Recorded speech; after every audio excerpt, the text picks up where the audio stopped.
In today's session, we are going to discuss about the first.com platform. So we'll see what exactly the first.com platform, what is the need of first.com platform, what scenarios makes us to go with that first.com platform, and what kind of features provided by the first.com platform to us, and what we can do with the help of this first.com platform.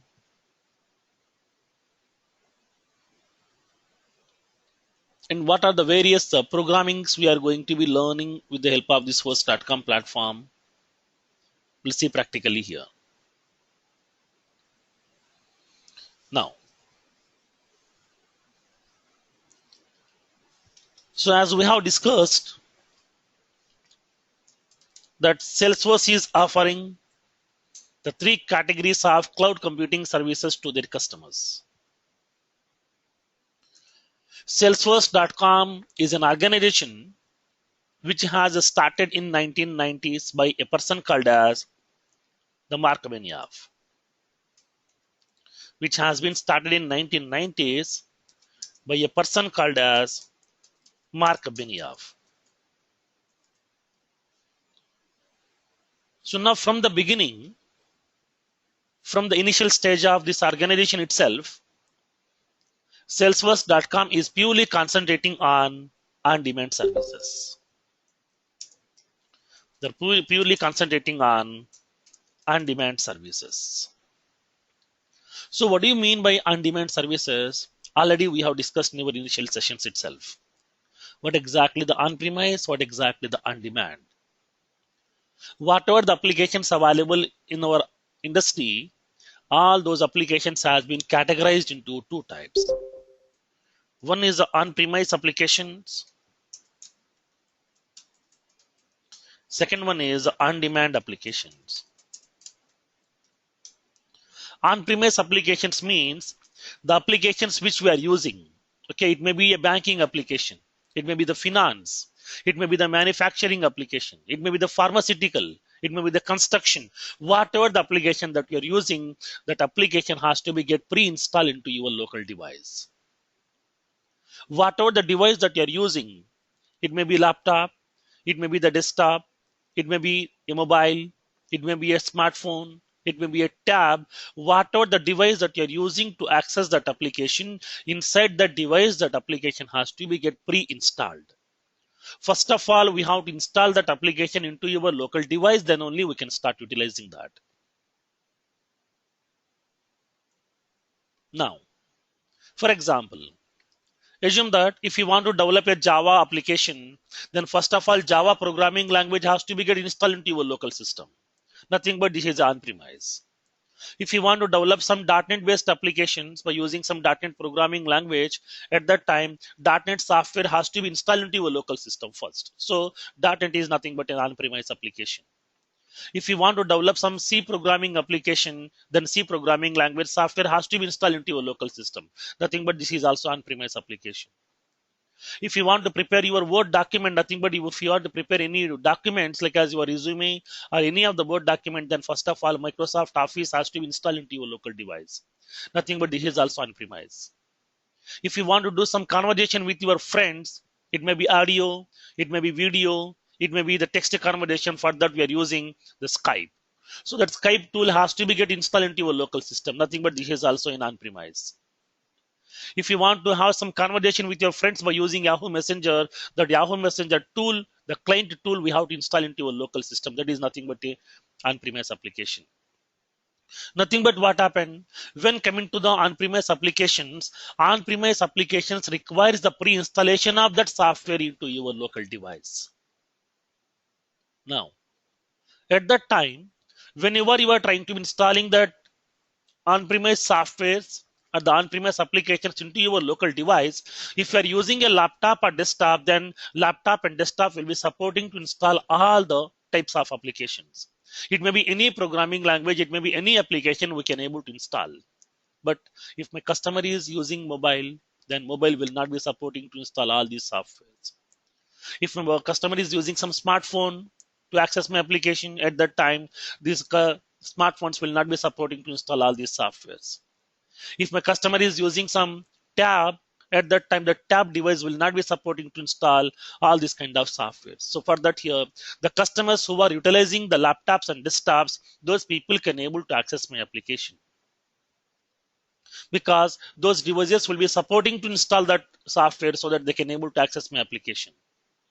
But if my customer is using either a mobile or a smartphone or a tab, at that time, these devices will not be supporting to install that software, because these devices are not having that much of capability to support those softwares. So at that time, you're losing some customers, you're losing some business, you're losing some revenue, you're losing some profit also here.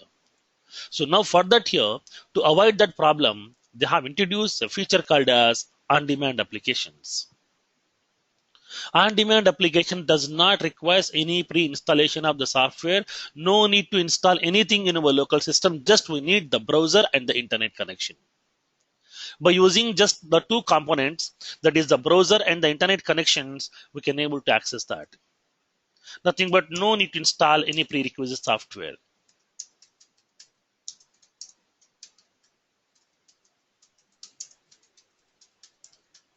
No need to install the prerequisite softwares. Just we need the two components to access that. One is the browser and the second one is the internet connection. These are the two things are enough in order to access that.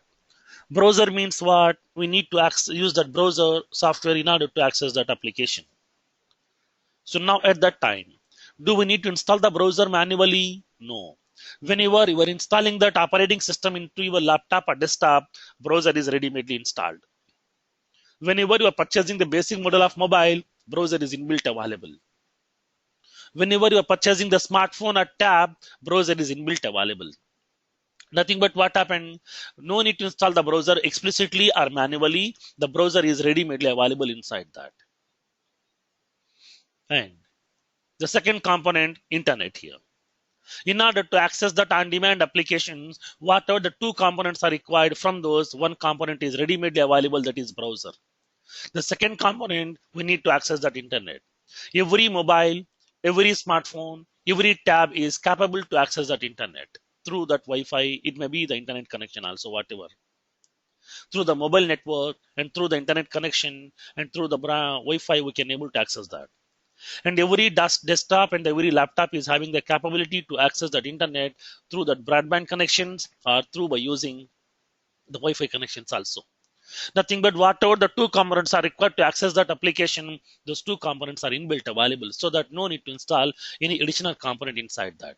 So now these on-demand applications are called as cloud-based application. These are called as the cloud applications.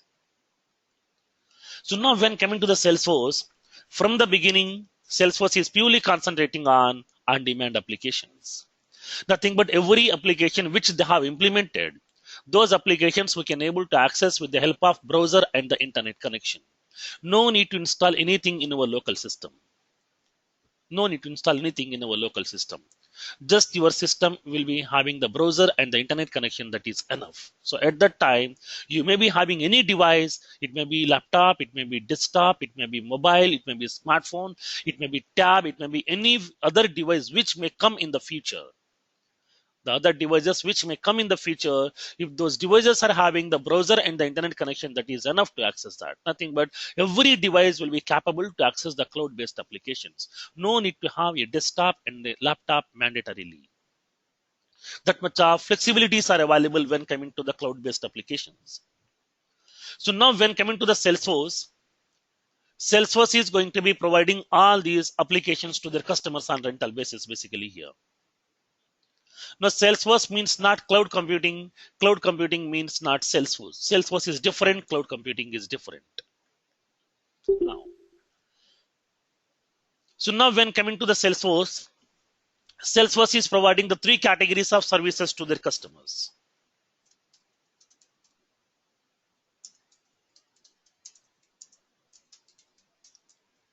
The Salesforce is offering the three categories of services to their customers. The first one is they're offering the SaaS service,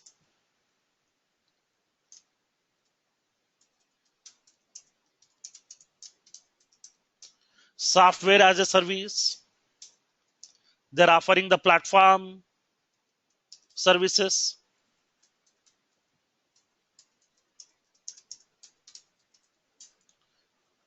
And the third one, infrastructure.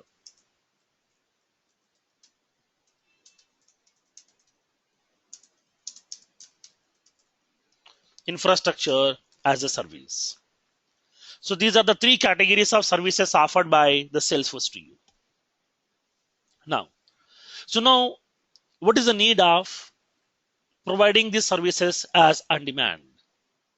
Generally, if you need any programming language to develop your application, suppose for example, I want to build an application which is for my banking organization. I have a banking customer or I'm into the banking sector. In order to automate my banking process, in order to maintain my customers' information, their transactions information, and all my end users' information, I need a software. But we don't have any ready-made applications in the market which is used to automate the banking process. For that, I need to develop an application. To develop that application, whatever the programming languages are required, whatever the technologies are required, whatever the databases are required, whatever the other tools are required, each and every tool license we have to purchase manually by investing the huge amount. Every software license we have to buy manually here because we cannot use the trial versions. If I'm using the trial version may be getting expired after 45 days or after 90 days. But that application I would like to use lifelong inside my bank organization, so that I would like to use the licensed versions of those softwares to build my application. At that time, the people are going to be investing the huge amount in terms of purchasing the licenses of those softwares. So if it is a big organization, then those people can able to afford that amount.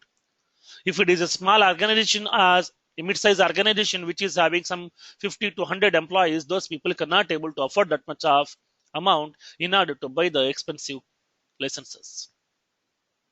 So for that here, cloud computing has given the approaches that no need to buy anything by investing the huge amount. We can able to take it on rental basis also. Previously, before introducing that cloud computing, we don't have any rental concept in our IT industry. Whatever the software that you need, whatever the programming languages or the platforms that you need, everything we have to buy the licenses by investing the huge amount. But because of cloud computing, they have introduced that feature that each and every IT service we can take it on rental basis. If you are accessing every service on rental basis, then at that time rental amount will be very, very small. If the amount is very, very small, if the amount is very, very less, then at that time investment is very, very low. So at that time, what happened? If the investment is very, very low, then everybody can able to afford that investment. Everybody can able to start utilizing that. We can capture more and more customers. We can generate more and more revenue. We can get more profit as well. So for that here, cloud computing has introduced this feature that we can able to access each and every IT service over the internet on rental basis also. So now from the cloud computing only, we got that rental concept in our IT industry. So now because of that rental concept, so many people are adopting this as Salesforce implementations. And so many people are utilizing the Salesforce services. And so many people are getting benefited because of the rental features. Nothing but there is no investment. Okay, there is no investment. There is no investment. Directly everybody can able to start utilizing that services, and then depends upon their utilization, by end of the month they can able to pay some rental amount to that vendor. The people who is offering that particular service to that person, we can able to pay that rental amount as well. Like as the internet connection, we are utilizing the internet connection on rental basis. We are using the cabs to travel from one place to another place on rental basis. Depends upon your travel distance, we can pay the rental amount. We are utilizing the electricity. The whole month we can utilize that. depends upon your utilization. By end of the month, we can pay that rental amount. Like the same way here also, we can take that IT services also on rental basis because of the cloud computing. Now, for that cloud computing, Salesforce.com is also one of the vendor. For the mobile network, we are having so many vendors are available, like as Airtel, Aircel, Vodafone, and AT&T, and we are having the Reliance, BSNL. Like there's so many vendors are there. Like the same way, Salesforce.com is also an organization which is one of the vendor for cloud computing. Now, when coming to the Salesforce, Salesforce is offering three categories of services to their customers. Salesforce is offering the SaaS service, they're offering the platform service, they're offering the infrastructure service also. So now as part of SaaS, Salesforce is offering an application called as Salesforce CRM. Software means what? Software is nothing but a ready-made application, a pre-built application which contains some set of features to automate your business process. Whenever you are taking that ready-made applications on rental basis to automate your business process, then it is called as Salesforce, then it is called as software as a service. Software as a service, nothing but whatever the softwares they have, whatever the ready-made applications they have, which they have built, which will be having some set of features to automate your business process, those softwares we can take it on rental basis to automate your business process. No need to buy the license of that software by investing the huge amount. We can pay the monthly rental amount and access that application till whatever the time that you want. So now at that time, if you are accessing the ready-made applications on rental basis, then it is called as software as a service. So now as part of SaaS, Salesforce is offering one application called as Salesforce CRM application. Now Salesforce CRM application is providing some set of ready-made features to you by which we can able to automate our existing customers information, existing new customers information as well. Nothing but this is purely into the CRM application, customer relationship management. In order to maintain the very good relationship with our customer, whatever the features are required, whatever the functionalities are required, everything has been provided inside that Salesforce CRM application. Now, Salesforce CRM application is the world's first on-demand CRM in the industry.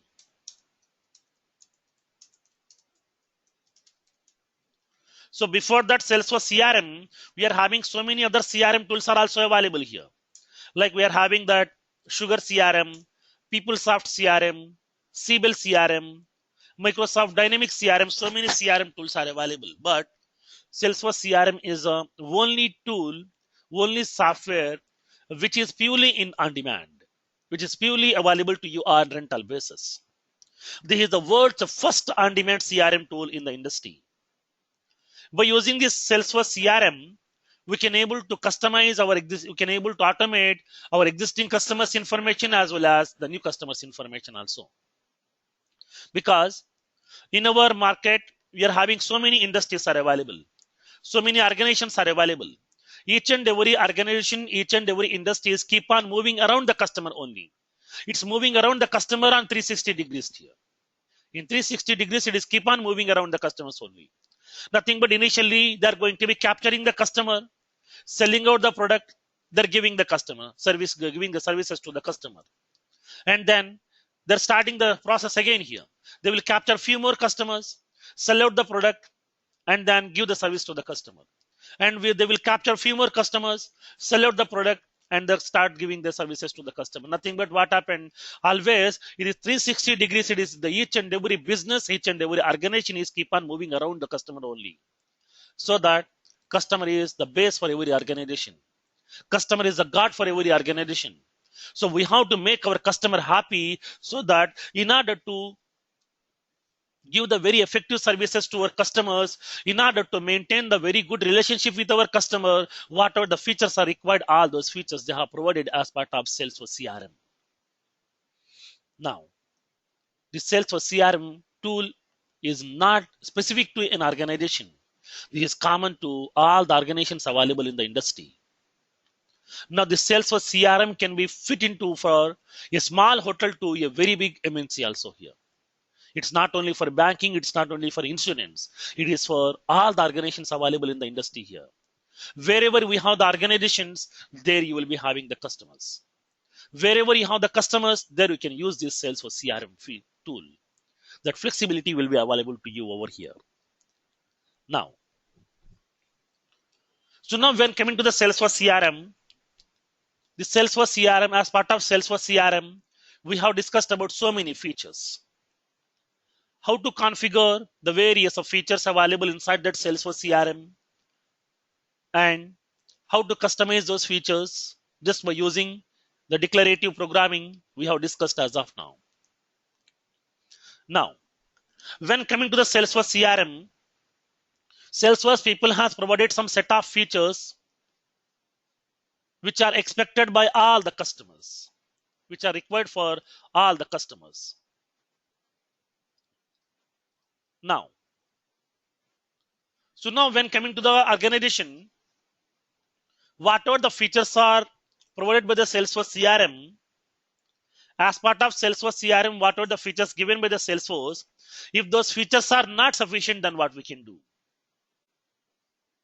Now, as an organization, I'm using that Salesforce CRM, but whatever the features given by the Salesforce people as part of that Salesforce CRM application, all the features I'm utilizing, and along with that, I need some more additional features which are not available ready-madely here. Then what we can do?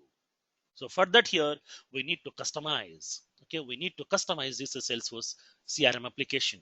Then how to customize that? Now we'll see practically here. Now, in order to customize that existing Salesforce CRM application, Salesforce has given a platform called as Force.com platform. Nothing but Salesforce people are offering not only the SaaS service, they're offering the platform also. Because of this platform, only Salesforce is in demand right now. If the Salesforce is not having any platform with them, then at that time, Salesforce is also one of the member inside that CRM's list. Like as we are having Sugar CRM, PeopleSoft CRM, Microsoft Dynamics CRM, Siebel CRM, NetSuite CRM, Infor CRM, Synergy CRM, Viva CRM. Like there's so many CRM tools are available in the industry. Like as those CRM, Salesforce CRM is also one of the CRMs inside that list. But whatever the CRM tools available in the industry, now most of the people are going to migrating from those existing CRMs to the Salesforce. Why? Because is the on-demand services. Why? Because is the platform offered by the Salesforce. Most of the people are migrating from their existing or the older CRMs to the Salesforce CRM because Salesforce CRM is the on-demand CRM which is providing to their customers on rental basis. Each and every feature of Salesforce CRM can be accessible over the browser and the internet connection. No need to have a laptop and desktop mandatorily. Whatever the device that we have, with the device we can able to access those features. Now, when coming to the Salesforce, they are not only offering the SaaS service, they're offering a platform service as well. Platform means what? Platform is nothing but a development environment. Platform is nothing but a development environment which provides a collection of services to develop your custom applications. So whenever if you want to develop your own custom application, like as it may be any application, it may be banking based application or finance based application or insurance based application or the life sciences domain application, whatever the application that you want. To build your application, we need some resources. We need some programming languages. Without the programming languages, without the databases, without the technologies, without the tools, we cannot build any application here. Because to develop your application, first of all, we have to write some code. To write that code, we need some programming languages. In order to store the data, we need some databases. So for that here, without using all these things, we cannot build that application. So that we need some resources like as programming languages, some technologies, some databases, some other tools. These are all required to build your own custom application. So now all these resources will be available as part of platform. Platform is nothing but a development environment which provides a collection of services to build your application. Nothing but to develop your own custom application, whatever the features are required, all those features, all those programming languages, all those technologies, all those databases, all those additional tools will be available inside the platform to you. By using that platform, we can able to build whatever the application that we want. That much of flexibility is available given by the Salesforce to you. Now, so now when coming to the platform, so what is the platform offered by Salesforce here? Salesforce offered a platform called as Force.com. Force.com platform. Force.com platform is purely an on-demand platform. It is also called as a cloud platform offered by the Salesforce. Cloud means what? Internet. Everything will be available inside the internet. What are the programming languages they are offering to you? What are the technologies they are offering to you? What are the databases they are offering to you? What are the additional tools they are offering to you as part of this Force.com platform? Everything is available inside that cloud. Everything is available inside that internet, so that just we need to connect to the internet and we can access those programming languages, we can access those technologies and the databases and all the tools we can access that.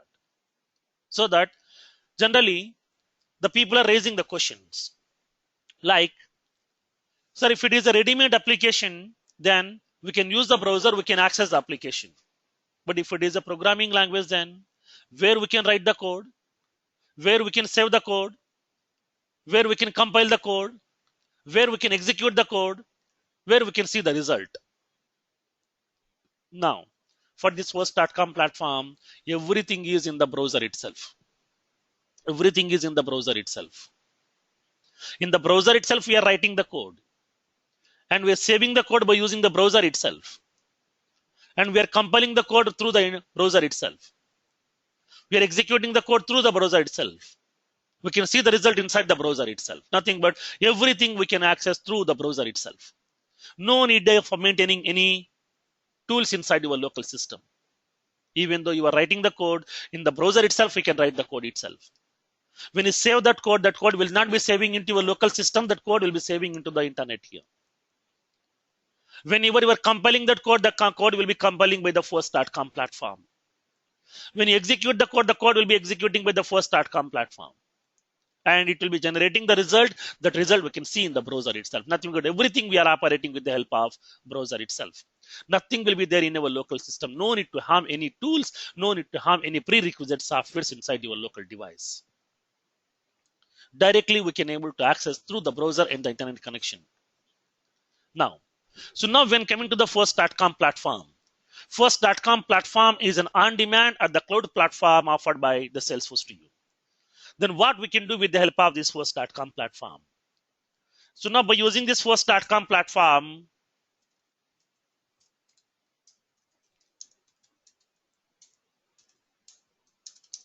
we can customize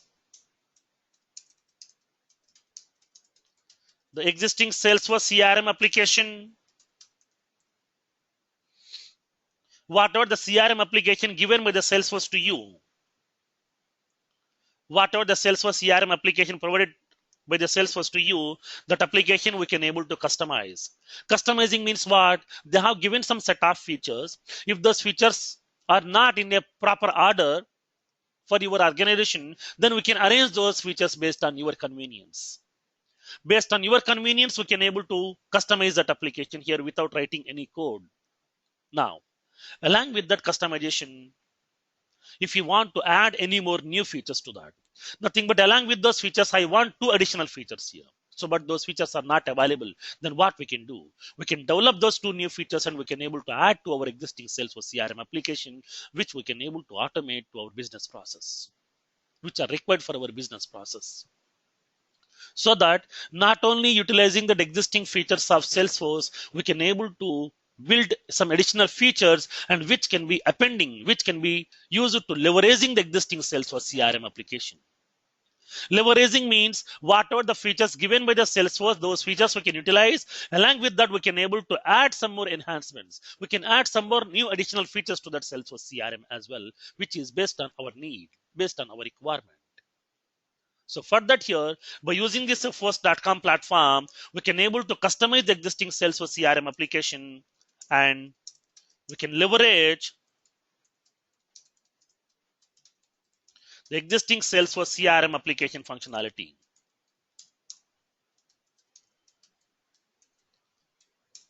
Okay. So whatever the graphical user interfaces they have given to you, we can able to customize that. And then whatever the features they have given to you, we can able to access those features. And along with that, we can able to add some additional features as well. Nothing but we can leverage the functionalities of existing Salesforce CRM application.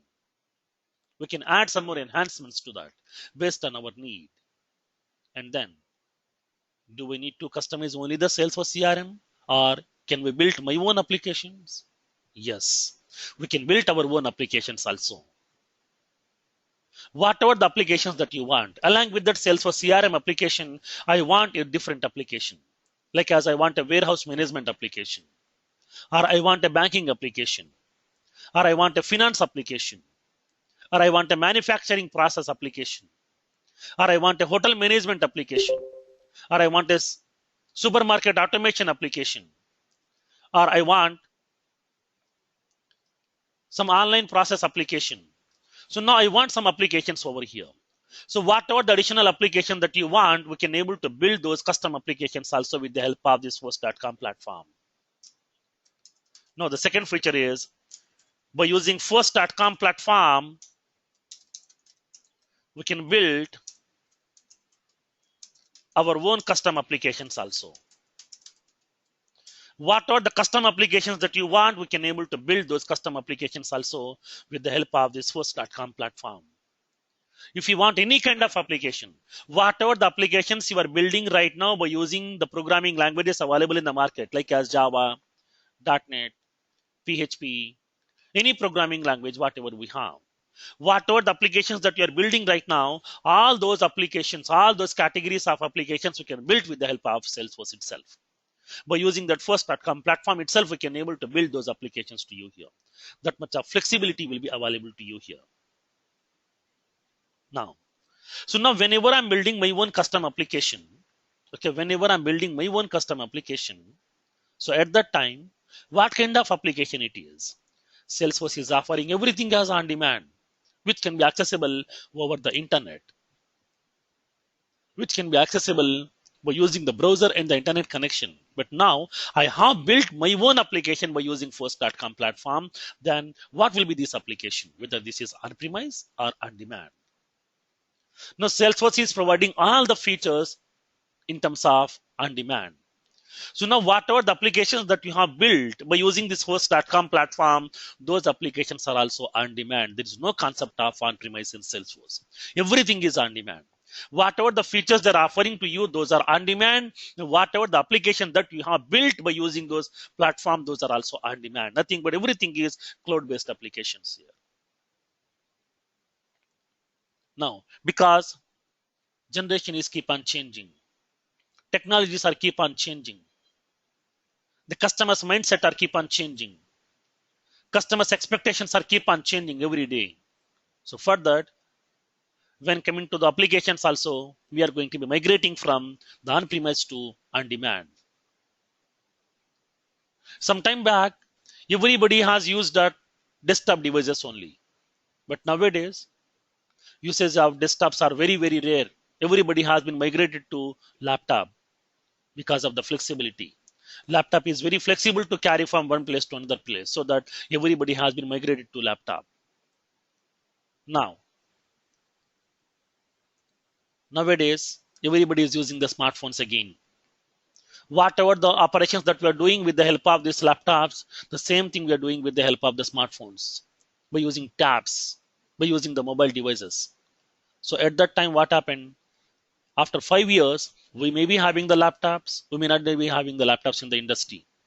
Because whatever the configurations that we have in the laptop, like as 2 GB of RAM and the 100 GB of hard disk, the same thing is available inside our mobile itself. The same features or the same configurations are available inside our smartphones itself. And that too, smartphone is very flexible to carry from one place to another place when compared with that laptop. Laptop is a bit difficult to carry that laptop always, but the smartphone we can able to carry by placing inside our pocket itself. That much of flexibility will be there. And by using that smartphone, we can access the internet as well. We can access every application. We can access banking application. We can reserve the tickets. We can perform all the operations whatever we want. That much of flexibility will be there. So that in future we may be having the laptop, we may not be having the laptop. Everything the people can able to operate with the help of the smartphones and the tab devices also. So at that time, everybody can able to access that application by using the tabs and the smartphones itself, so that whatever the application that we have built, those application can be accessible by using any devices as well. So for that here, when coming to the Salesforce, whatever the application that we have built, those applications are purely on demand. Nothing but here what we can do. By using first.com platform, we can build and deploy the next generation cloud applications. Next generation cloud application, nothing but the next generation will be completely the cloud market. Each and every application is an on-demand application in the future. Nobody will install that applications. Nobody will not invest the huge amount to buy that license of that software. Everybody can take it on rental basis. Now, along with this too, nothing but by using this first.com platform, we can able to customize existing Salesforce CRM, or we can leverage the functionalities of existing Salesforce CRM application. And along with that, we can able to build our own custom applications also, whatever we want. And then once you build your application, then no need to make your application as an independent system. No need to make your application as an independent system. If you want to integrate that application with any external system here, if you want to integrate your custom application with any external system, any additional application, then we can able to use that integration as well. So for that, in order to do that integration, whatever the features are required, those features will be given by the first.com platform to you. Now, by using first.com platform, we can integrate the Salesforce application with any external system. That external system may be either a Java based application, it may be a .NET based application, it may be SAP, it may be Oracle, it may be any application here. Whatever the application that we have in the market, with any system we can have the integration with the help of this first.com platform. So in order to have this integration, whatever the features are required, all those features will be given by the Salesforce to you. Now basically this platform will be comes under nothing but the platform as a service. This is comes under the programmatic customization.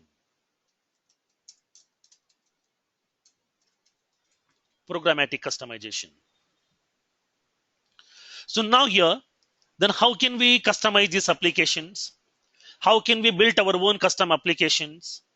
And how can we have the integration of your Salesforce with any external system? Then how can we implement that? If you want to develop your own custom application, then we need some programming languages. That is a fundamental need. By using that programming languages, by using the databases, by using some technologies, by using some other third-party tools which may require to build your application, all those resources we need to use that. Now at that time, whatever the resources are required, all these resources we can take it on rental with the help of the Salesforce as part of first.com platform. Now, then to develop our own custom application, what kind of resources offered by the first.com platform to us?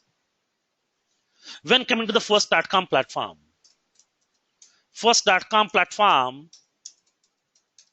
offered a programming language, the below features. First one is Apex programming.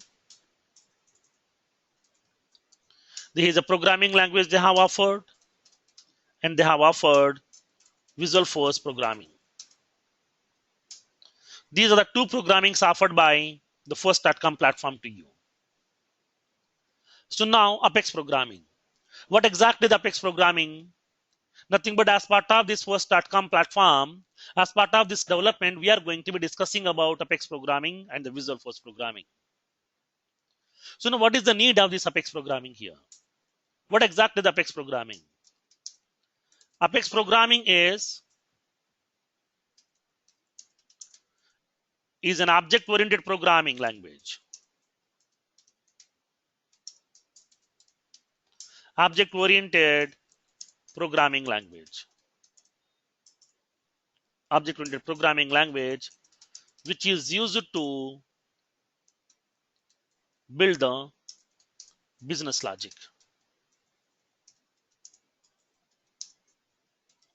Business logic for the application.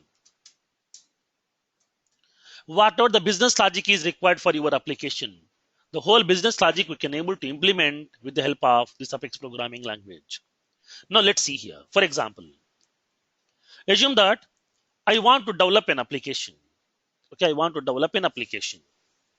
For every application, we should have the three layers. For every application, we should have the three layers here. Now the first layer is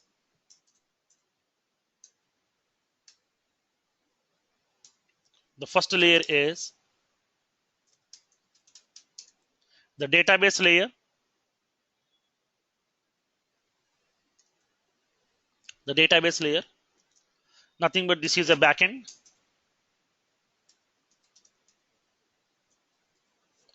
For every application, we should have a backend. And the second one is front end. Nothing but the user interfaces.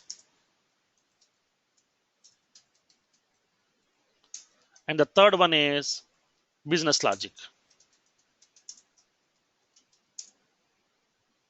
This is nothing but the controller part. Now, because every application should be a three-tier architecture application. Three-tier means it will be having the three layers. Those layers are the front end and the back end and the business logic layer. So now what are these layers? Now we will see how these layers are communicating with each other. What is the flow of communication? We'll see here now. Now, for example, here, I would like to develop an application. Like, I want to develop a small application to store some employee details. To store some employee details, I would like to develop a small application here. Now, for that, first of all, we have to design the database. Okay, we have to design the database. In the database, we have to design the table in which you are going to be storing that employee information. Because target should be there first. Okay, target should be there. Where exactly you are storing that information. Now, for that here, we are having our own databases here. I'm defining a database now. So assume that, so this is the database that I'm having right now.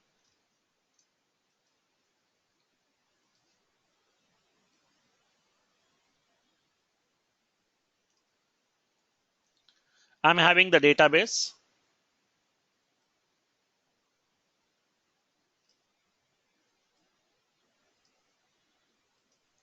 So now this is the database that I have right now.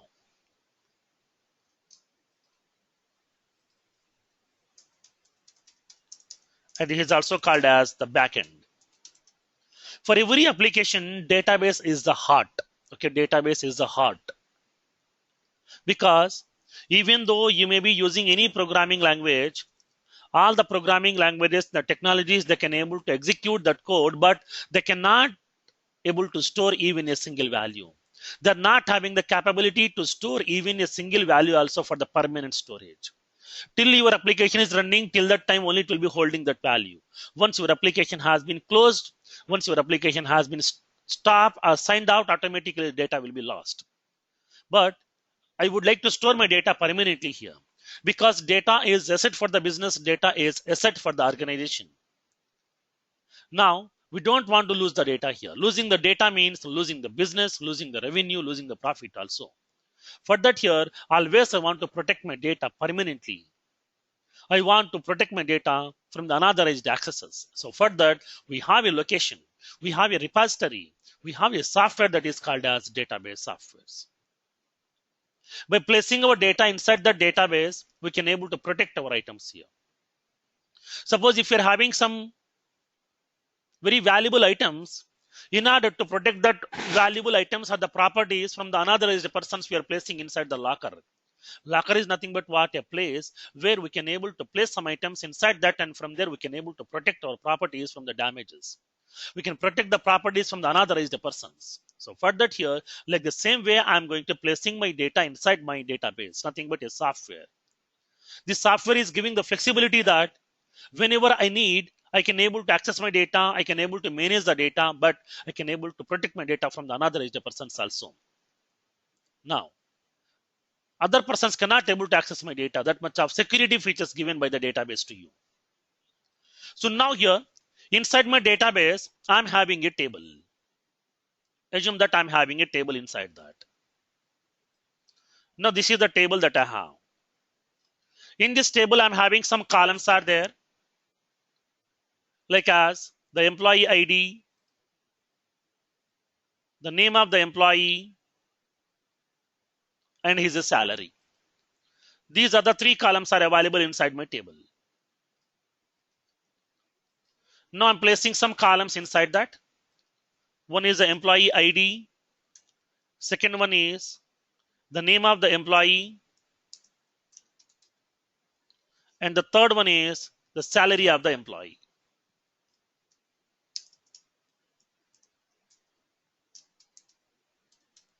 So now these are the three columns are available inside my table. Now then, how can we store the data inside this table? Do we need to write some programming code? Now, as a developer, I know how to write the code. I know how to insert the record. I know how to modify the record. I know how to retrieve the record. I know how to delete the record through programmatically. But this application is not using by myself. This application is using by my customers, my partners, my end users, my employees. All these people are going to be using that. But those people know how to do the business, but those people don't know how to write the code. They don't know about the technical skills of Salesforce. They don't know how to insert the record through programmatically and how to write the code. So for that here, what needs to be done? In order to manage the records inside this table, we have to provide one graphical user interface to my customers, so that the people no need to aware of my programming languages. They can directly use that user-friendly interfaces. By using that user-friendly interfaces, they can able to insert the records inside that. They can able to manage the records inside that. So for that here, we are going to be defining the graphical user interface. So now here I'm designing a graphical user interface over here. So now this is a front end screen that I would like to design right now. So now this is my graphical user interface. In this graphical user interface, I'm placing some fields so that the user can able to enter the data inside that. Like I'm providing the employee ID,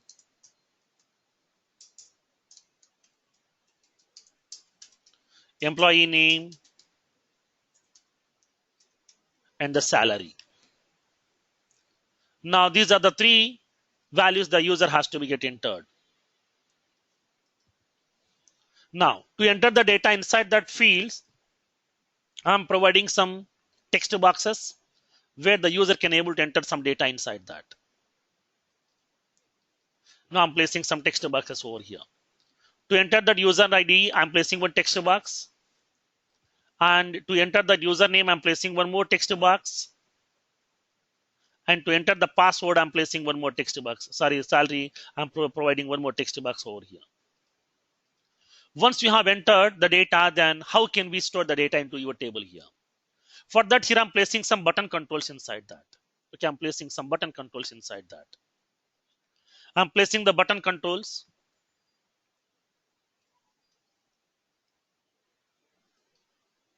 I'm placing that button controls. One is insert, second one is cancel. And the two button controls I'm placing inside this user interface so that the user can able to use this graphical user interface to perform the operations inside that.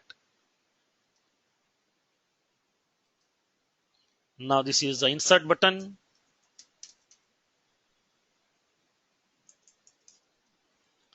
And this is the cancel button. We can able to cancel that operation as well here. Now we have designed that graphical user interface. Now this graphical user interface is also called as the front end.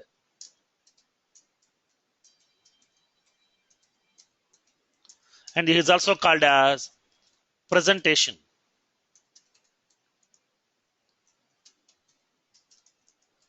This is also called as screens. These are also called as graphical user interfaces. This is also called as view. These are the various terminologies are available here.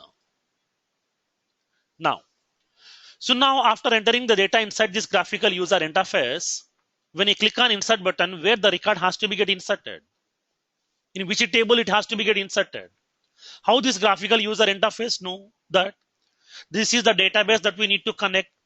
In this database, this is the table that we have. These are the columns are there. So that first text box value has to store into the ID column. Second text box value has to store into the name column. Third text box value has to store into the salary column. How does it know? So for that here, this user interface is not having that much of intelligence. So we have to give that intelligence by providing a mediator component between the front end and the back end that is called as business logic layer. We are going to providing the business logic over here. Now I'm defining that business logic here. So now this is a business logic that I'm going to be defining between the front end and the back end. So now this business logic is also called as the controller part.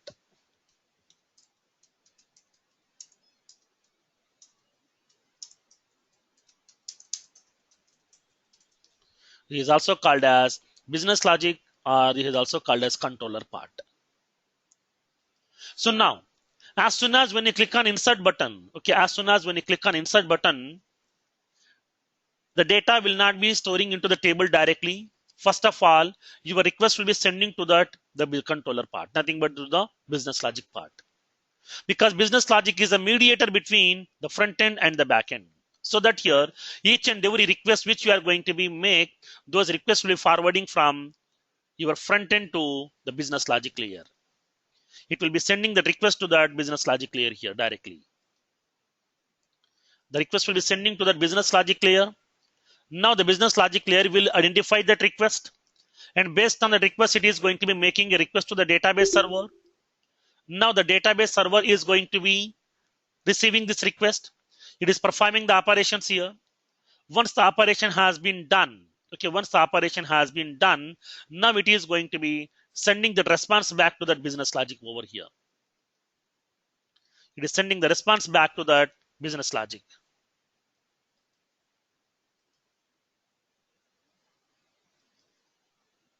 It will send the response back to the business logic layer. And then now the business logic layer is sending the response back to that associated the user interface.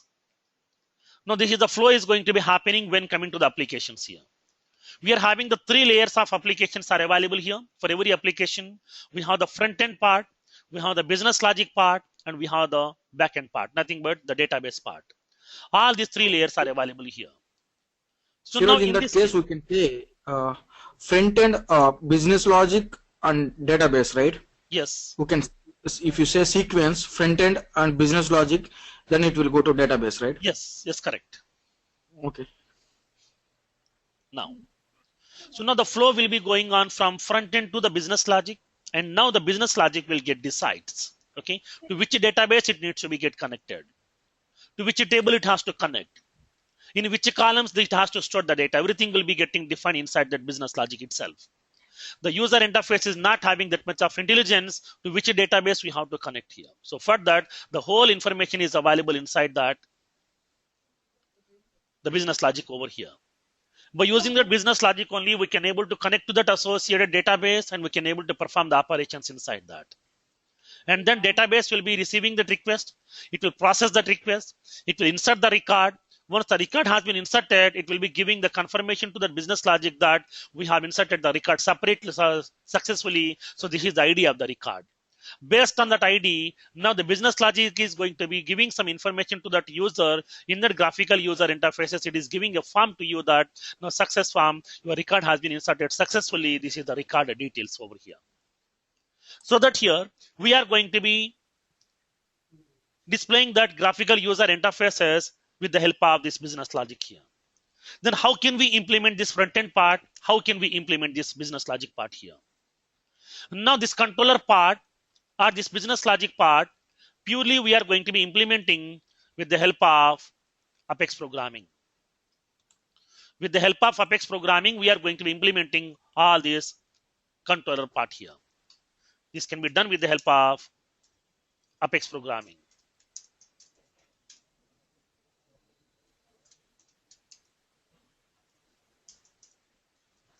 By using this Apex programming, we can able to build this business logic layer. What the business logic that you want, we can able to implement with the help of this Apex programming. Whatever the graphical user interface that you want, to define this graphical user interface, we have to use Visualforce. Okay, Visualforce programming. By using Visualforce programming, we can able to implement that graphical user interface. Nothing but Visualforce. Whatever the visual interfaces that we need, whatever the visual appearance control that we need, whatever the graphical user interfaces that we need, whatever the user-friendly interfaces that we need, that we can define with the help of the Visualforce programming. Now, Salesforce is providing these two programmings to you. One is the Visualforce programming, second one is Apex programming to you here. Apex programming is used to build the business logic layer, and the Visualforce programming is used to design the graphical user interface. Then what about the database? How to design my database here?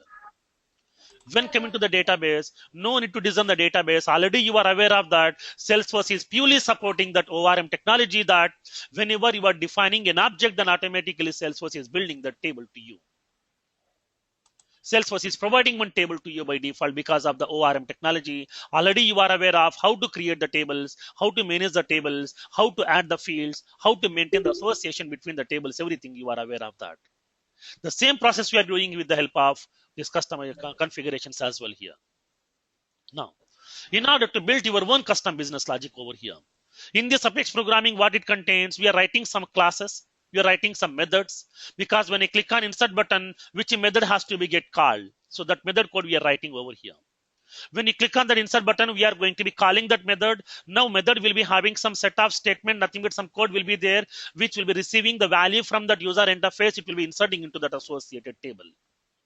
For that, whatever the business logic that you want, we can able to implement that business logic also with the help of this Apex programming. That flexibility will be available to you. Now, when coming to the Apex programming is purely a object-oriented programming language to you.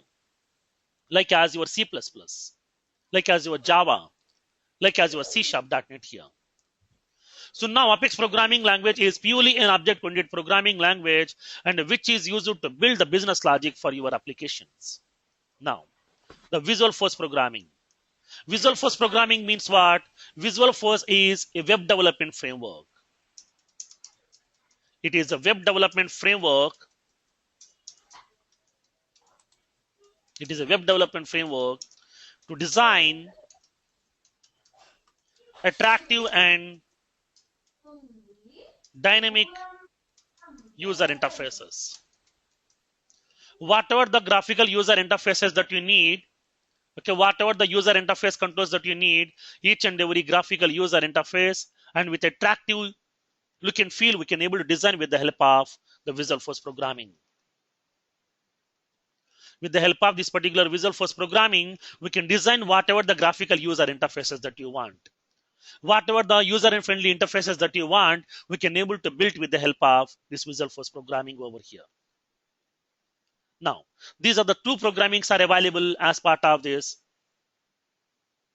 Force.com platform. So now during this Apex programming, what we are going to discuss right now here again inside that. So now by using this Apex programming, what we are discussing over here. As part of this Apex programming, we are going to be discussing about the fundamentals of Apex programming here.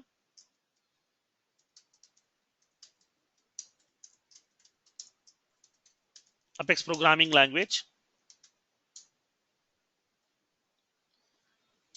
Like we are discussing about the basic building blocks. And we are discussing about object-oriented programming, object-oriented programming. In that object-oriented programming, we are discussing about all the 4 features of object-oriented programming, like as encapsulation, abstraction, inheritance, and the polymorphism. All these 4 features we are going to be discussing as part of this object-oriented programming. And after that, as part of this Apex programming, along with that object-oriented programming, we are discussing about the SO collection classes here. Collection classes. As part of collection classes, we are discussing about the 3 collection classes. One is the list. Second one is a set collection. Third one is a map collection. And then we are discussing about SOQL queries. Now these SOQL queries are used to retrieve the data from the database through programmatically here. This is nothing but Salesforce object query language. This is like as your select statement in our normal SQL statements, SQL programming. Now by using this SOQL queries, we can able to retrieve the data from one or more number of objects based on your need by adding the required filters to filter the records. And then along with that, we are discussing about SOSL. Salesforce object search language. Salesforce is providing a search engine to you that not only storing the data, we can able to search for a particular content inside your entire database as well. In the multiple objects also we can able to search. So for that here Salesforce is providing one search engine called as SOSL queries. And then we are discussing about the DML operations. Then how to perform the operations inside our database through programmatically, we are going to be discussing as part of this Apex programming. Like we're discussing about the insert operation, how to insert the record through programmatically. It may be one, it may be multiple records as well. And how to update the record. How to delete the record. How to undelete the record. How to perform the upsert operation. Upsert means it is a combination of update and insert. Instead of inserting the records separately and updating the records separately, we can club all these operations into a single statement itself by using upsert. And after that, as part of this Apex programming, we are going to be discussing about the concept of triggers. What exactly the triggers? What is the use of triggers? How to build the triggers?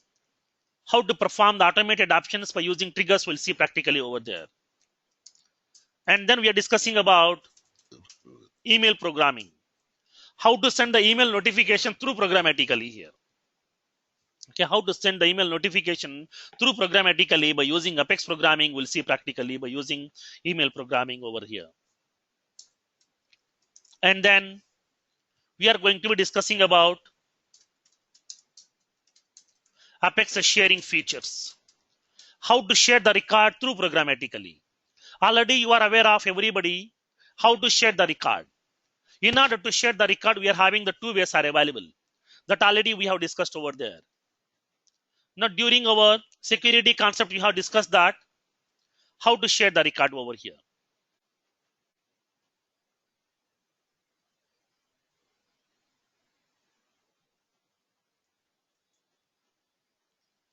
we have discussed about that.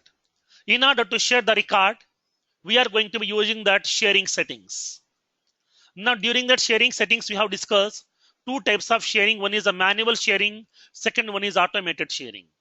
Manual sharing can be done with the help of sharing button, where we can able to share the record to one or more users, and by adding that read or the read write permissions. And by using automated sharing, nothing but instead of sharing each and every record manually to the users, we can able to create a rule. We can create an automated rule which will be taking care of sharing the records to that users automatically by default. No need to share the record manually. Just we can define a rule. That rule will take care of to share the record if the record is satisfying that specified criteria defined by yourself. So that here we are defining a sharing rule. That sharing rule we can able to create based on the criteria or based on the owner. Now in that we are specifying the conditions. If the record is satisfying that condition, automatically record will be sharing to that user. Upon sharing the record, we can define what level of access that you want to grant to that user. It may be read only, it may be read write here. Nothing but we have the manual sharing, which can be done with the help of sharing button. Second one is automated sharing, which can be done with the help of the sharing rules. Now we are having one more option is available, that is called as the Apex sharing. Nothing but through Apex programming itself, we can able to share the record also. For that, we are using that Apex sharing feature. This is very, very important feature in the interview point of view. And the next one, we are discussing about the batch programming. It is also called as batch Apex. Then how can we process some millions and millions of records? Already we have discussed that by using page layout, we can able to process only one record at a time. And by using Apex programming, we can process some hundreds of records. By using import wizard, we can process up to 50,000 records. By using data loader, we can able to process up to 5 million records, but I'm having some hundreds of millions of records are there. Then how can we process? So for that here, we are using batch Apex programming. By using batch Apex programming, we can able to process a maximum of 50 million records at a time. That much of flexibility will be available to you. Then these are also called as a batch jobs. When coming to your real-time implementations, you are implementing some batch jobs. Those jobs are going to be running based on the scheduled periodical times. It will be processing some millions of records to you over there. And after that, we are discussing about the schedule programming. Now the schedule programming is used to execute that batch jobs on the specified scheduled time. I don't want to execute that batch job manually. I want to make it executed on the specified time period here. So for that, we are using that schedule programming. So now, after that schedule programming, we are discussing about a concept called as asynchronous programming over here.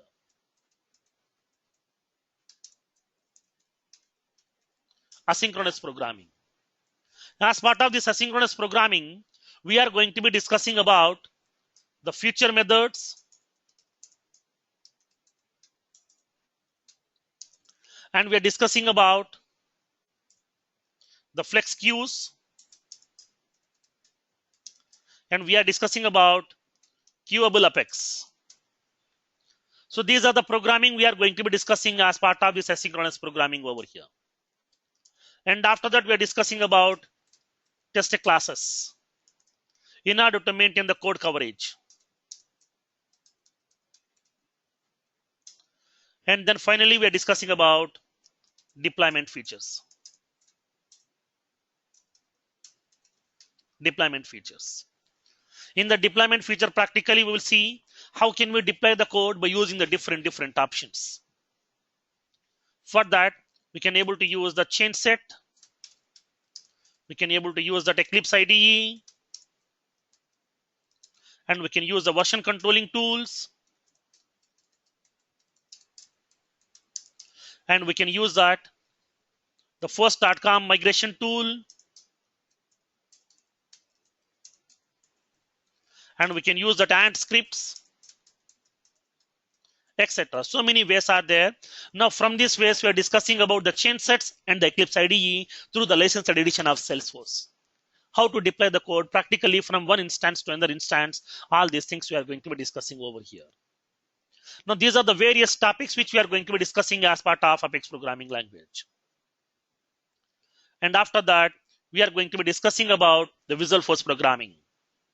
So now once we are done with this Apex programming and the Visual Force programming, then we are going to be concentrating on integration part. During this integration, we are going to be discussing the REST API and the SOAP API. How to use this REST API, how to use this SOAP API in order to have the integration of your Salesforce with some external systems. That external system may be a Java-based application, or .NET-based application, or any application, whatever we have. So then how can we integrate your Salesforce, and how can we provide the handshake between those two applications, and how can we communicate these two applications? We'll see practically over there. So now these are the various features we are going to be discussing as part of this Apex programming over here. Now, so now basically, when coming to the Salesforce, we are having the two types of customizations are available here. Salesforce is providing the two types of customizations to you. We have two types of customizations in Salesforce. One is declarative customizations, and the second one is programmatic customizations. One is the declarative customizations, second one is the programmatic customizations. Now, customization means what? We are going to be adding some more new features to our application in order to leverage the functionality of our application here. At that time, whenever you are customizing the application by modifying the existing features or by adding some additional features, at that time, we can able to add some new features to the application without writing the code also here. Just by using the mouse pointer itself, we can able to customize that code. So at that time, this is called as declarative customizations. Declarative customizations can be done with the help of the point and click option, nothing but just by using that mouse pointers. Okay, just by using mouse pointers. No need to write any code. No need to learn any programming languages. No need to have any technical skills. Directly we can able to customize. As of now, you have done so many functionalities over here. Okay, as of now, you have done so many functionalities as part of Salesforce CRM application. We have added so many features. We have added some graphical user interfaces, nothing but the page layouts. We have defined some database tables by creating the objects. And we have implemented some business logic, like as the validation rules, formula fields, workflow rules, assignment rules. These are all are nothing but the business logic which we have implemented. But have we used any programming? No. Without using any programming language, without learning this programming language, we have implemented these features. Nothing but these are comes under the declarative customizations. Declarative customizations doesn't require any programming language. Just by using the mouse pointers, by using the point and click options, we can able to customize that applications, and we can able to leverage the functionality of your Salesforce system. That much of flexibilities are available. And sometimes we cannot able to customize that feature with the help of mouse pointers. By using mouse pointers, we cannot able to customize that because there are some limitations are also there. Now, in each and every feature, we have discussed that there are some limitations are there. Those are called as governor limits. Salesforce has the governor limits. Governor limits are going to be giving that limitations to you here in terms of validation rules, in terms of workflow rules, in terms of assignment tools, in terms of number of objects, in terms of number of fields in each and every object, in terms of tabs. Everywhere we are having some limitations are there. Those limitations are nothing but the governor limits given by the Salesforce. Now, in order to cross those governor limits, in order to bypass those governor limits, in order to cross those barriers, we have to use the programmatic customization. Nothing but whatever the features are there inside your Salesforce implementation, which are not configurable with the help of mouse pointers, those features we can able to implement with the help of programmatic customization. Now, programmatic customization can be done with the help of the Force.com platform. Force.com platform. So now by using some programming languages, by writing some code, we are going to be implementing that business logic, whatever we need. As of now, we have implemented the business logics as well. Okay, we have implemented the business logics as well here. Now, let's see. Declarative customizations. Declarative customizations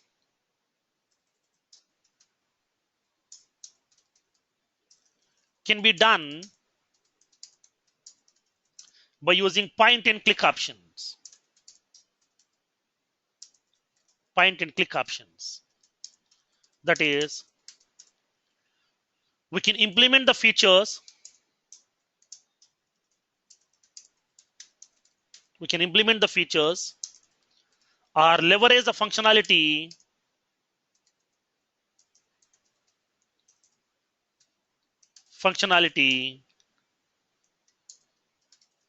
by using mouse pointers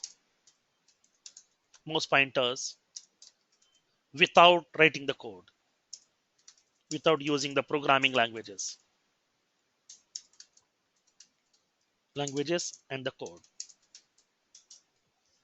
So now what are the various features we have implemented? Previously, we have designed some applications over here. Nothing but we have implemented some databases as well. Nothing but the backend. And we have implemented the business logic also here. So now, without writing any code, we have designed that graphical user interface. Front end we have designed. Now, what kind of graphical user interfaces we have designed as of now with the help of the declarative customizations? We have designed the page layouts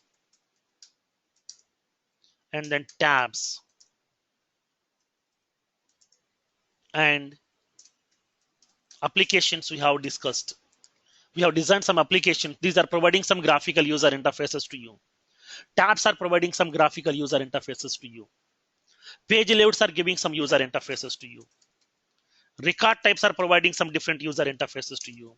All these are nothing but these are the various graphical user interfaces we have designed without writing any programming language, without having any programming skills.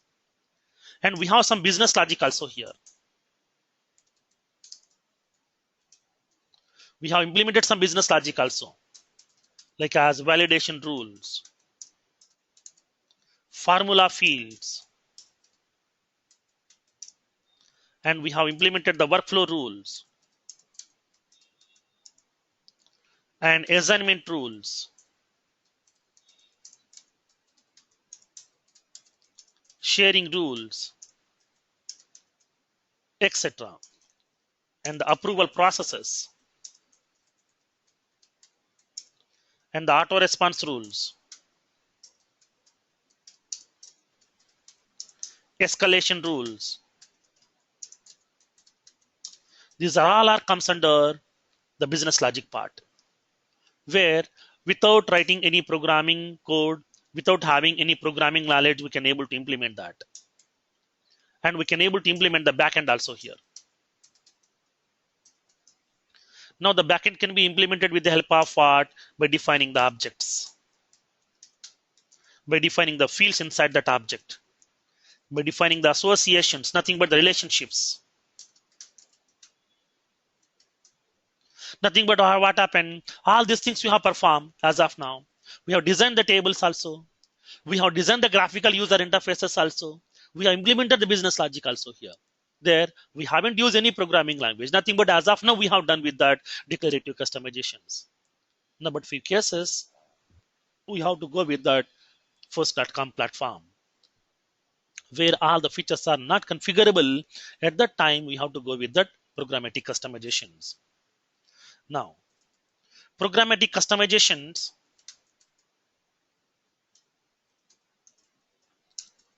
requires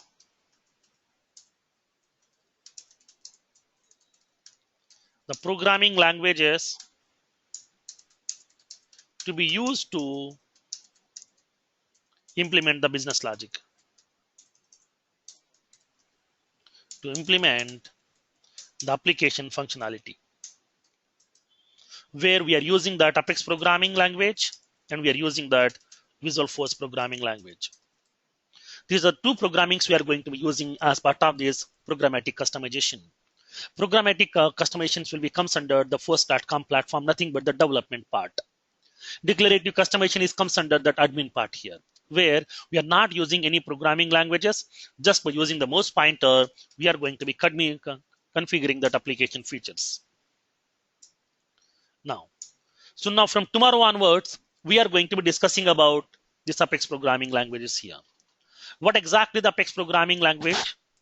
What is the use of this Apex programming language? And how can we implement? What are the various fundamental features given by the Apex programming language? How your Apex programming language code will be executing internally in the backend, in the first.com platform. Everything we'll see practically from tomorrow onwards. So now in tomorrow session, we are going to be discussing about the Apex programming language and how to build our own applications. And then how can we write the business logic, we'll see practically from tomorrow onwards.